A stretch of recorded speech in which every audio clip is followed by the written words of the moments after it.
观众朋友们好，这里是大时局，我是邵峰。中国经济真的撑不下去了，万科暴亏280亿，深铁兜底快被拖完，广州制宜村30万工人没单可接，连美国软体巨头 SAS 都撤出中国，科技圈炸锅。而北京呢，还在高喊共享大市场，办进博会自我打气。这不是救市，这是续命。有人说，中国现在像一栋楼，地基开裂，还在往上加层。你听到的每一场高峰论坛，背后都藏着求生的呐喊。今天我们先来说一个优等生坠落的故事，主角就是万科，曾经的房地产标杆企业，40年如一日稳健经营，拿地盖楼卖房，堪称中国城市化的模范生。但现在呢，优等生突然变成了病号，还是高烧不退的那种。先来看一组数字，万科2025年前3季度亏损280亿元，光是第3季就亏了160亿元，已经快追上上半年总亏损了。营收同比下滑接近 27%， 毛利率几乎贴地飞行，开发房子也亏钱，税后毛利率还是一成负的。就是说，做一套亏一套。问题在哪？一句话，高杠杆玩太猛，债务压力顶到天花板。截至今年9月底，万科总资产还有 1.1 万亿，看起来还行，但有息负债达3600多亿，手上现金呢，只有区656亿元，这就像一个月收入5000块，但房贷就要3万一样，怎么活？更糟的是，2025年是万科的债务大年，一堆债到期排队来敲门。专家说，如果没有资产变现或外部大规模输血，万科很有可能技术性违约。这不是危言耸听，而是资产负债表写得清清楚楚。你可能会问，万科不是有深圳地铁罩着吗？没错，深圳地铁是万科的最大股东，过去这几年拼了命的救它，光今年前10个月就借出快300亿，还承诺最迟明年6月再借220亿，而且利率年化不到 2.4%， 低得不像话，堪称爱到骨子里。但问题来了，如今深铁自己都快爱不起了。深铁2024年直接亏了335亿，不仅把过去5年赚的273亿全吐回去，还倒贴。你想想，一边建地铁搞公交，一边还得养一个快撑不住的地产巨婴，这谁受得了？经济学者黄大卫说得很直接，现在只是续命，不是解困，没有需求的回升，再多的输血都是无底洞。甚至有人说，万科的未来也许就是恒大的今天。问题不是万科，而是整个模式出问题了。中国过去的房地产模式靠的是3个借：借钱造房，借钱买房，借钱给权贵白手套套利。这套模式曾经让 GDP 狂飙，如今却变成难以拆解的高杠杆炸弹。现在深圳政府左右为难，救吧，继续往万科这个黑洞里砸钱；不救吧，这家全国最大房企之一就倒下，14万员工怎么办？近3000万平米的在建工程怎么办？更别提烂尾楼会带来的民怨。说到底，不管救还是不救，都要有人买单。现在传出深圳地铁要涨价，老百姓火气就上来了。你们书写万科，结果是我上班要多花钱。很多专家坦言，万科未来可能走2条路，或是如金科、华夏幸福一样破产重整，或是靠地方政府和资产管理公司定向救助，分拆重组，拖时间撑下去。但说实话，这都不是真正的解方。真正能救房市的是信心、需求，居民愿意买房的能力和意愿，而这3样现在一样都没有。万科和深铁的故事证明，中国房地产的兜底模式正在走向尽头，谁来买单，能不能拖住，还能拖多久？这是一场没有剧本的拉锯。讲完高层的负债泥淖，我们来看看底层的生活。有时候不是房子烂尾了，而是生活本身烂尾了。接下来我们把镜头转到广州制衣村。你知道吗？在广州有一个制衣村，曾经热闹到什么程度？这里挤进了30多万工人，白天车衣声隆隆作响，晚上依旧灯火通明，一天做出几百件衣服不是梦，甚至有人一天能赚500-600块。康乐、鹭江、桥南新村都曾经是打工人眼中的淘金地，但现在这座曾经繁忙的制衣王国在急速冷却，旺季不旺，金九银十变成了铜九铁十。明明是10月的销售旺季，康乐、鹭江主路却冷冷清清。以往人声鼎沸的服装批发市场，如今一排排摊位拉起了帘子，贴上了转让的红纸条。有的工厂老板坐在门口摆个牌子，一等就是1天、10天，甚至半个月，一个客户都没赢。工人们都说，以前是我挑工作，现在是工作挑我。一位服装加工厂老板无奈地说，我们这行夹缝中求生存，给员工的工资低了人家不干，给客户报价高了又被砍单，房租年年涨，利润年年缩，淡季亏几万，旺季还要给员工涨薪。工人更是苦中作乐，有工的时候啃馒头，没工的时候玩手机。他们说，现在做一件衬衫只给4块钱，以前至少6-7块，一天找不到活就白吃白住，房租还得照交。甚至有老工人开始盘算，明年不来了，回老家最起码有热饭吃。网红杰哥说，这里每天上万人找工作，但能找到活的只有那300人左右，97%的人根本融入不了这个劳工市场。最后杰哥选择逃离广州，奔赴越南。为什么如此？因为外销难了，内销冷了，衣服做出来没人穿，直播平台退货率高，产出快但没品质，订单缩水，工厂租金还在涨。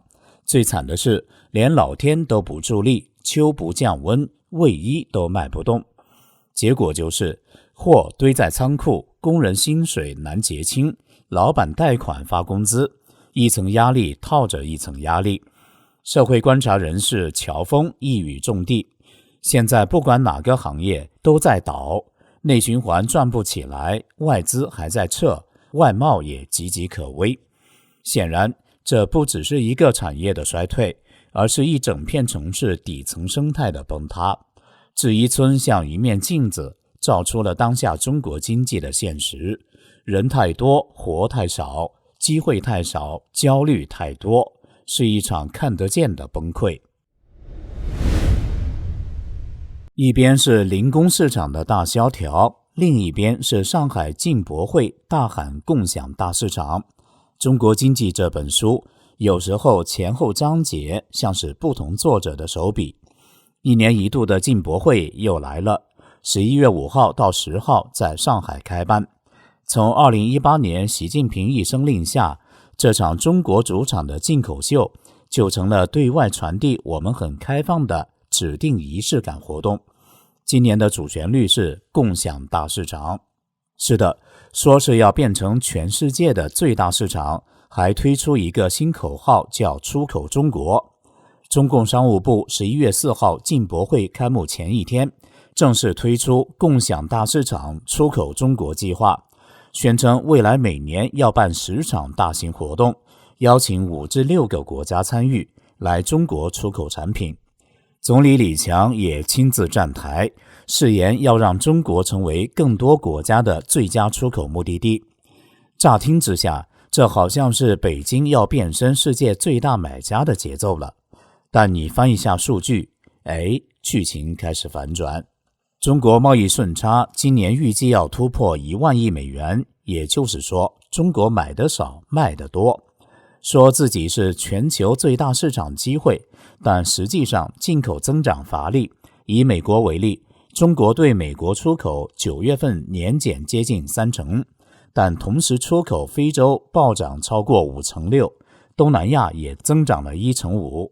很多出口商直接低价甩货，甚至亏本卖，为的就是维持市场占有率，就是不赚钱也要抢市场。这引发了另一个问题，中国货倾销全球的声音越来越大，西方也越来越防备。说穿了，这场展会背后其实是一场精致的政治公关秀。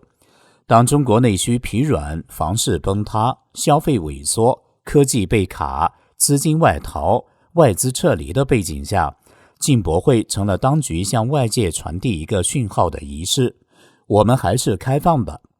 但问题是，开放的门还没推开，墙内早就贴好了科技自立自强，内循环为本的大标语。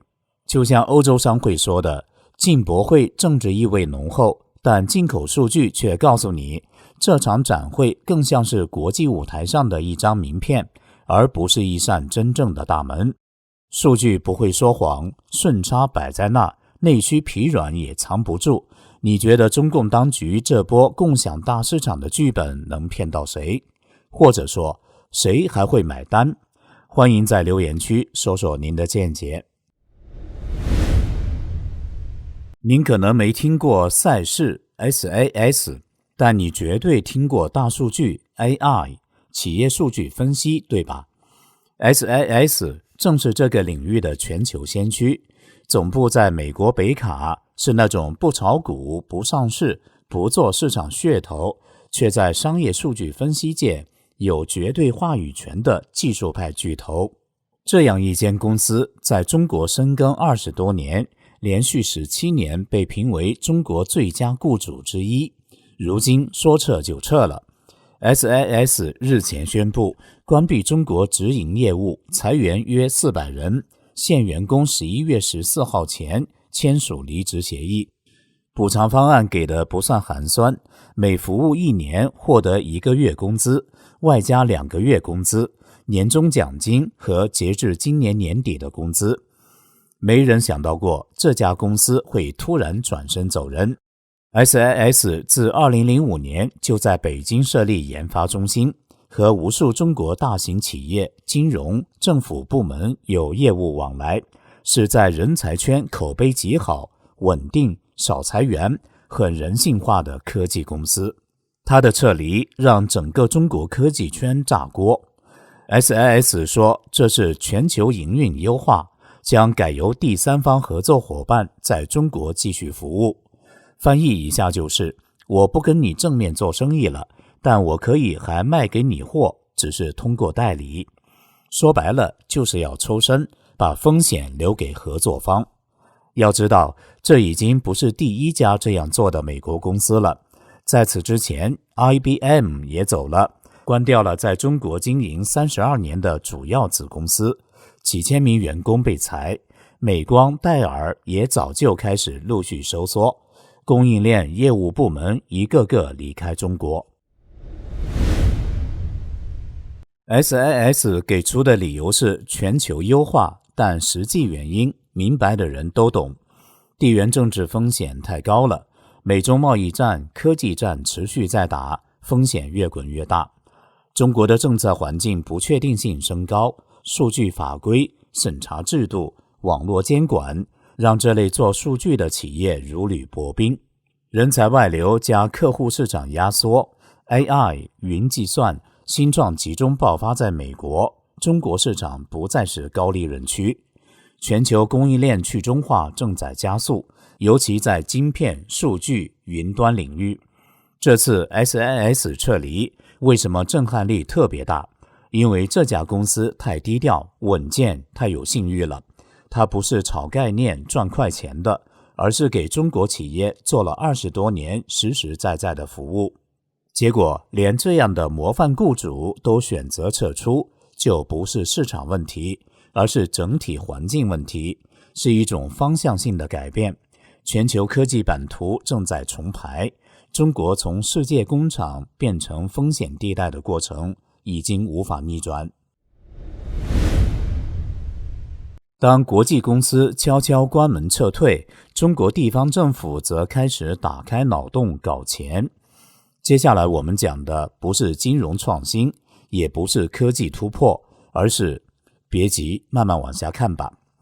最近各地各省出现了很多让人看不懂的项目，前脚还在吐槽某公园的雕塑丑得惊天动地，后脚就发现隔壁县城要把废弃的矿坑改成赛博朋克中心。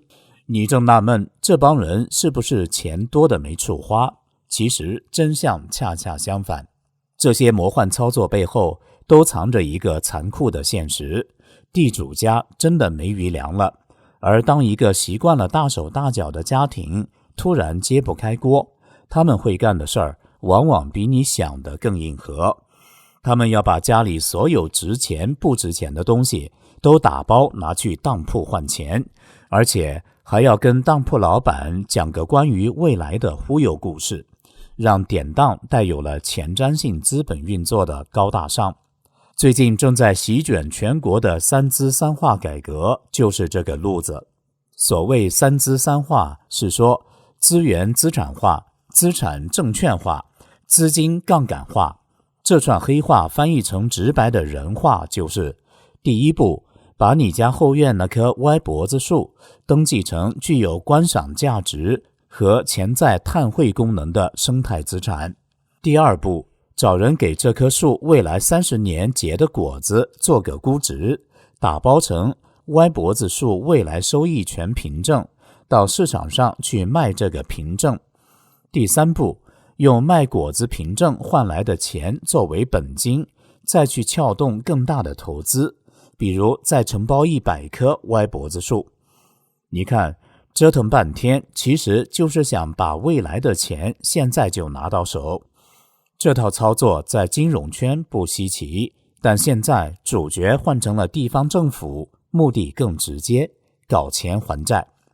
故事高潮迭起，先是武汉把一栋入住率不到30%的鬼楼，通过商业地产抵押贷款打包操作，把未来的租金打包卖掉，一次性变现了3个亿。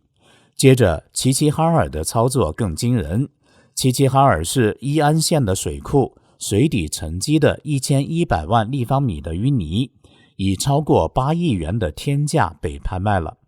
你没听错，8个多亿买烂泥。这已经不是黑龙江第一次点泥成金了。就在2个月前，铁力市的东方洪水库145万方的淤泥拍出了6000多万，大约每立方米42万元。当地媒体一片欢腾，说那是全国首例。这次齐齐哈尔的买卖更进了一步，单价直接飙到了76万一立方。更令人啧舌的是，中标者是拍卖前才成立13天，注册资本只有 2.7 亿的国资企业，更像是为这次行动专门设立的壳公司。大陆博主细雨中的呼喊指出，中标者真正的目的不在买肥，而在融资。但谁在买单？这是一场地方政府借三资三化套取银行资金的游戏。今天的狂欢终将由纳税人、环境和社会成本来买单。这里是大时局，感谢您的陪伴与思考，请订阅、分享并打开小铃铛，一起在动荡中坚守真相，在黑暗中点燃希望。